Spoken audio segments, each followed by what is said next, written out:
And this is just to try to intimidate you.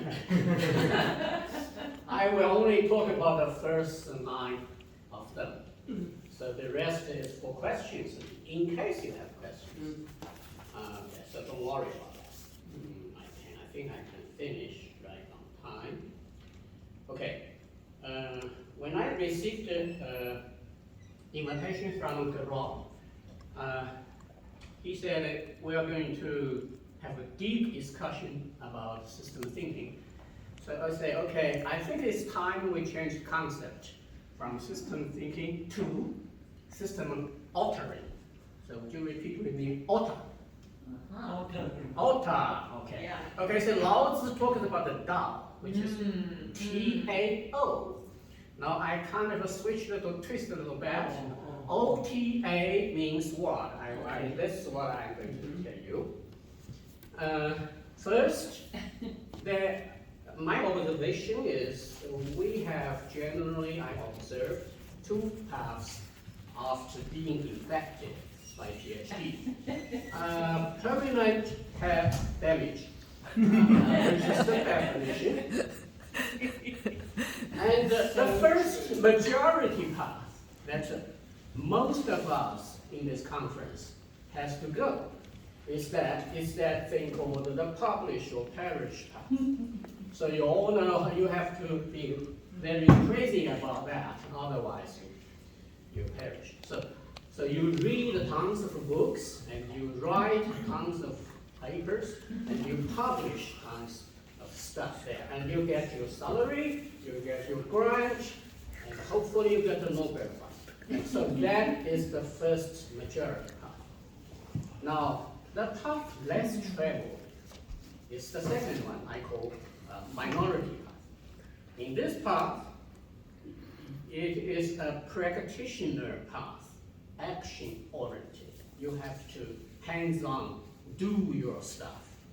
So you do not have a salary, you do not have grant, all your income comes from your client, who can actually be benefited by your stuff, your theory, your model, your suggestion, your action plans. Whatever you come out from your thinking process, it's got tested there.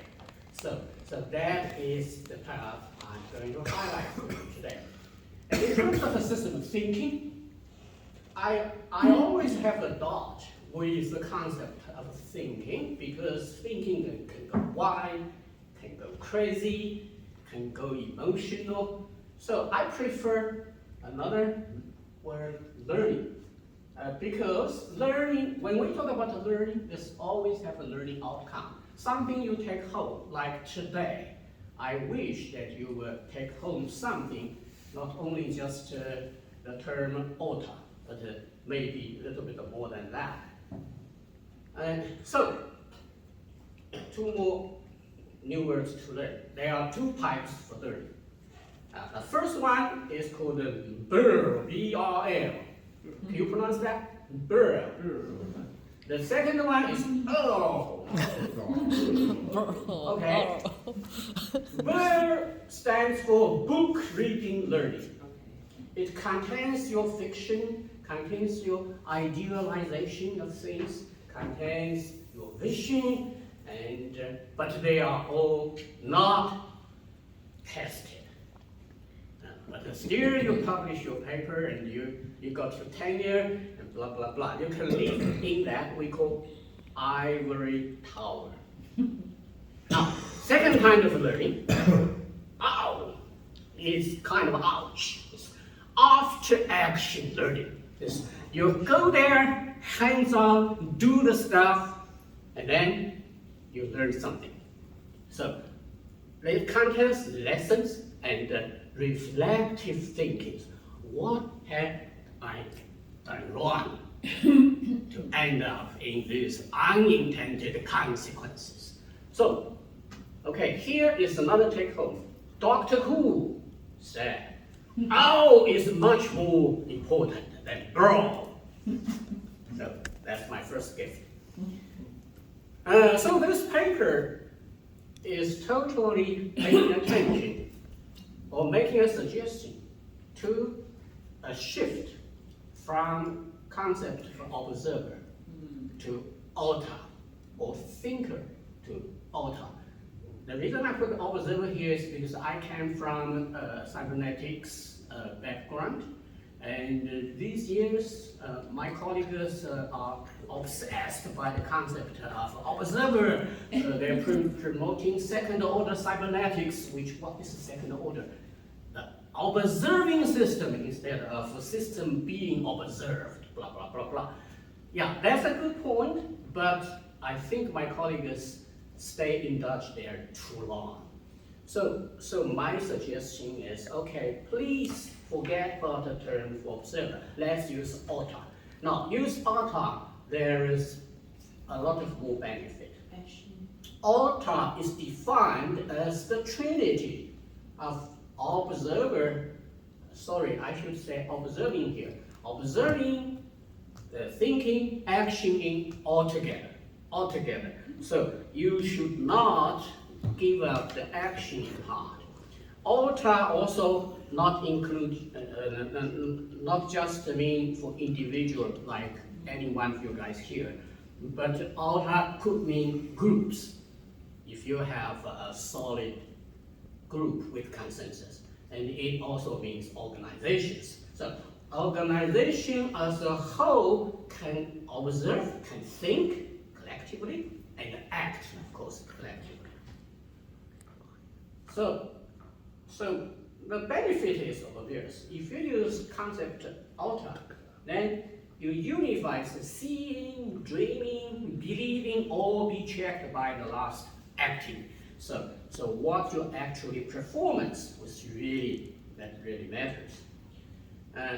And also OTA can also be rational or emotional, or both. Now, system altering or system thinking grows into system altering. We need it to go on the rational side. Okay, how? Well, a little bit of analysis. To observe means to figure it out, right? Systematically, when facing a complex situation, well, all people will talk about the wicked problems. So a wicked problem is a complex situation that nobody has no one-for-all solution. So, and to think, to me, is a process going on here. And the process going on here that we can improve with logic if we learn logic, with math if we can learn math, and with science and with system science, so that blah, we have a system thinking capacity. Now, to act, so I'm sort of putting the three elements all together. To act is to create something with hand. Well, you can withdraw it from create something with your mouse. So you say something, somebody else use their hand to do things. But in the end, you have to always create something with hand and make things happen. So one of the mistakes our academics have is we always generate a fancy paper and fancy model, and somebody else needs to do something after reading my book. So that is something I say, no, don't do that. So to unify a little bit, observing and thinking together can be perceived as a traditional so-called input channel, or cognition, or knowing. And similarly, thinking and the action part form the output channel that we make decisions, we actually put things into action. So these two actually looping together. I call knowing, doing loop. And for individual, you have this loop. For a group, you have this loop. And for community, you have this loop. Organization, states, United Union, they all have this kind of knowing, doing loop. So system altering defined here it prompts us to increase our attention on the doing part, because you don't have a lot of people coming to the conference. They already do a lot of good in the earlier part. Some of them missed the part. Now, back to the practical side. This is actually a title of a paper I presented at IEEE. Because using this is that they named their conference called as System Thinking for Everyone. When I see that, I say, you sure you want to invite me there? And they say, yeah, you come over. Say, okay, this is my paper. System thinking is not for everyone. And they say, you are politically incorrect. I say, I'm always academically correct. I try. But the politically incorrect, I don't care. Okay. So, the idea is built on first hypothesis of bell curve 2.0. It is for any given group, even in this room or even any group, there's always okay, I assume it as a normal distribution. It could be screwed for those of you. Yeah, but anyway, we use normal distribution for the discussion purposes. So for the cognitive capacity is not my invention, it's Elliot Jacks's term, which I think is very powerful. So bell curve 1.0 is that notorious book being criticized, the guy by Jenkins? Yeah, well, they talk about the race. So the IQ score with the race. Okay, I have nothing to do with the race, color of skin, and that sort of thing. I'm talking about among every group, the cognitive capacity is on a normal distribution. Okay, that's a hypothesis, but I hope it's a fact. Now, back to system concept. Very classical definition is system is a set of elements and relations. But I want to point out, elements and the relations are also on different levels of complexity. So they are very simple elements, like your shopping list. You go to grocery store, and that's an element. And but that can become wiki. Okay, 5 minutes. Okay. Yeah. Almost there. Okay. Yeah. So different levels of complexity. Therefore, at a different level of complexity, we need different tools. Okay. This is the real stuff. Good examples of what I mean by OTA tools. I gave two here. One is Daniel Kim's system archetypes. The second is very good change handbook, edited by Holman and colleagues. Now, University of Hull Group, which Gerald is a key person, they should have much more. So if you think that, you ask him. But at least, if we use the tools, we can escape that not for everyone destiny. We can escape from stage one thinking as non-system thinking defined by Soul. Okay, so this is the real thing, the toolbox. Okay, I put different methodologies and different mental models into a scale of complexity. The easiest one is very simple. You all know that's what they call Isaac Newton and V equals I multiply R, etc. So you learned those things in middle schools. And that's scientific natural law for a single link of causality. Now, as your complexity or your cognitive capacity grows, you start learning causality trees in a fishbone diagram type of thing. So there are multiple causality links. Example would be the financial spreadsheet files that all the variables on this file is related, but not looped. Okay, not looped, so that in the level 2, ideas are what? Linear and no circular. Cybernetics really start from here, because from here you have feedbacks, positive or negative, and then you have multiple links linked together. And so here is system dynamics, viable system modeling, system archetypes.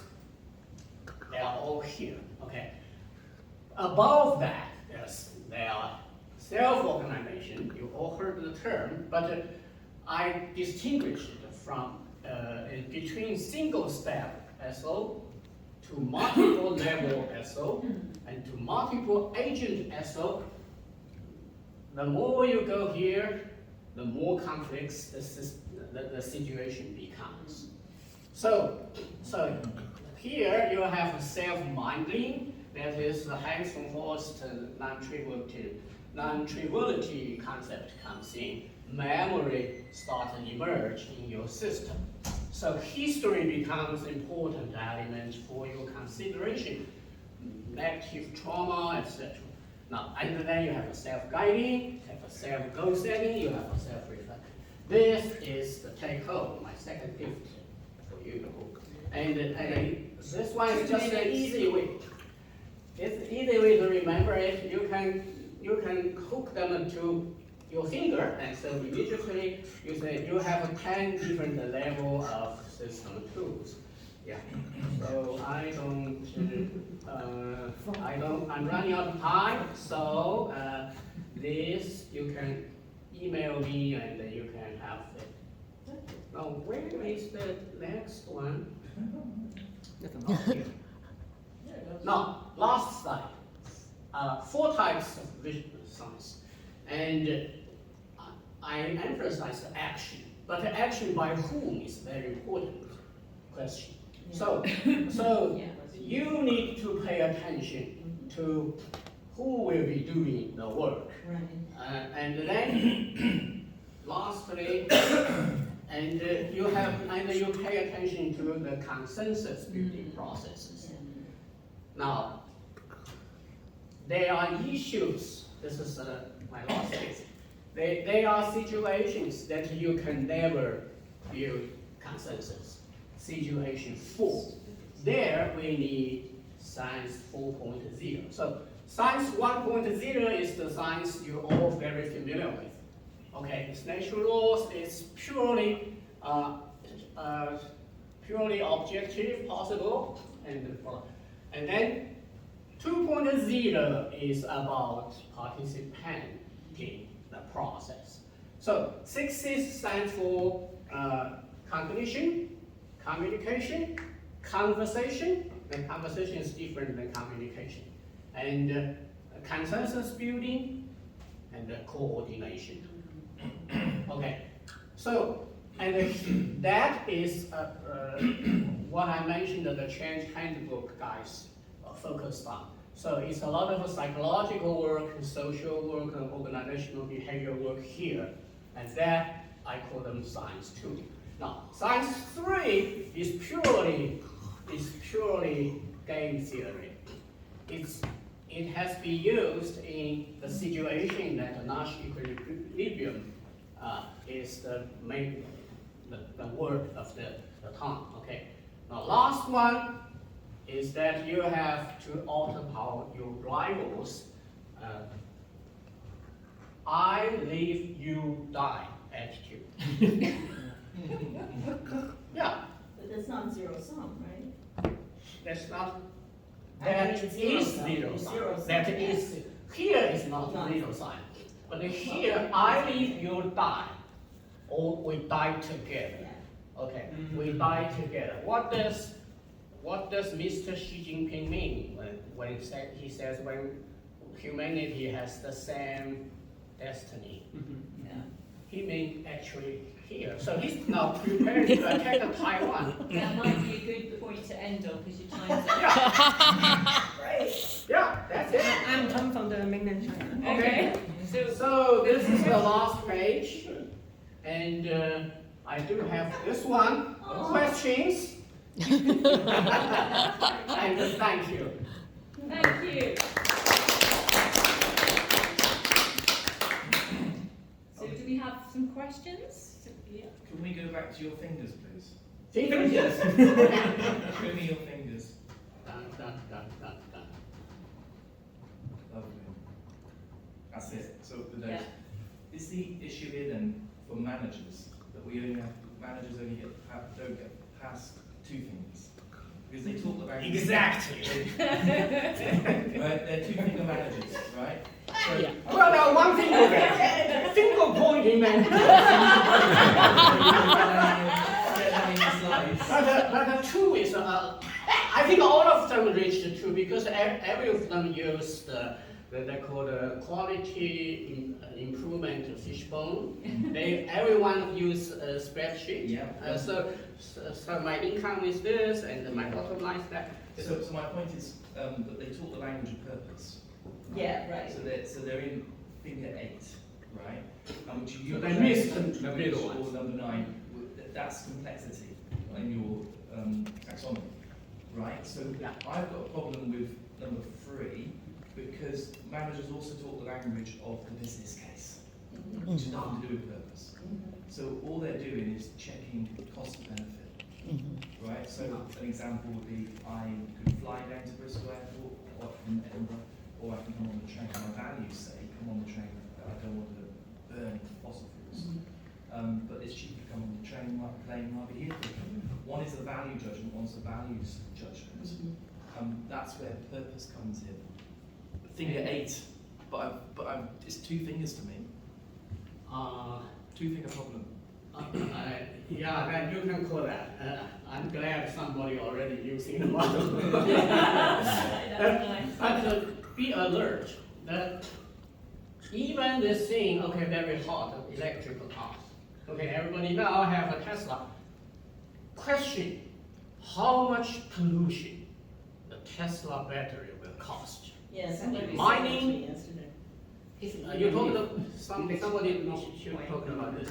Okay, so here is all our operational research, but I realized that they cannot produce a good little booklet. Instead, they get a very complicated app that a lot of us cannot use smoothly. You want a 4-legged donkey?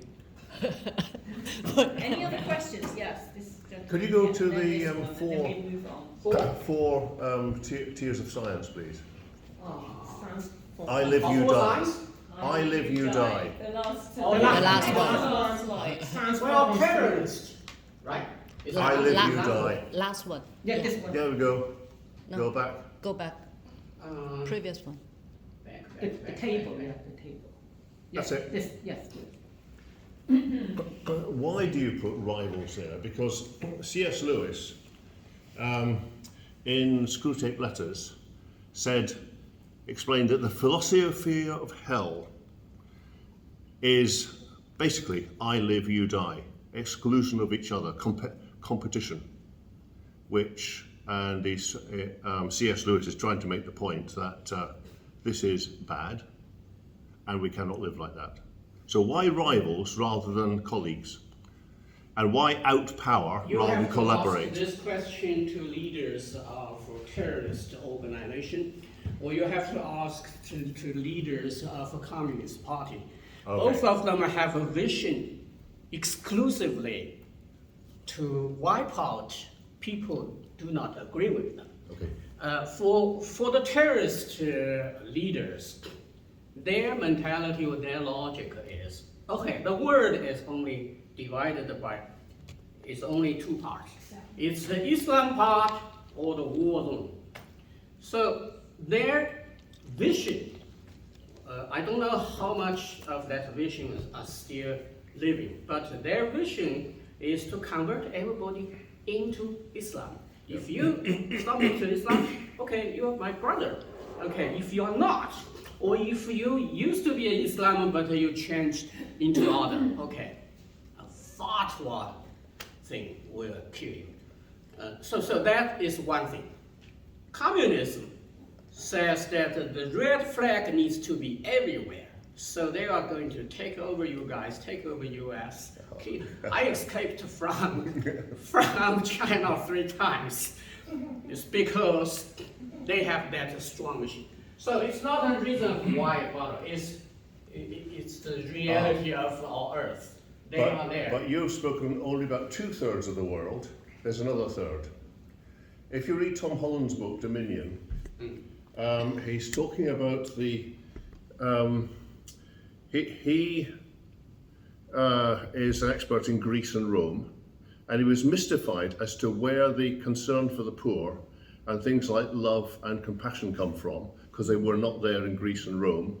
They came, he says, from Christianity. Now, I don't want to defend all the evils of Christianity, but I think he's probably right.